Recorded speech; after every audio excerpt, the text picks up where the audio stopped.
Viral tak kunjung dilunasi paving Pasar Sukowati dibongkar paksa emak-emak.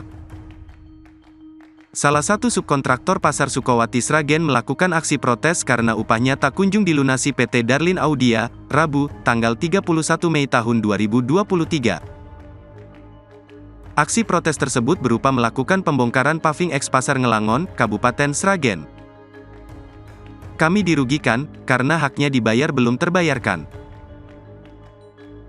Terlihat, Direktur CV Dumilah Bumi Mandiri, Endah Retno Wulandari melakukan pembongkaran paving tersebut secara sendiri. Nampak Endah melakukan protes tersebut dengan mencongkel paving yang terpasang di lingkungan pasar.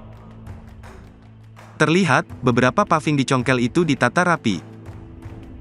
Setelah dicongkel, puluhan paving itu ditaruh di mobil pick-up-nya.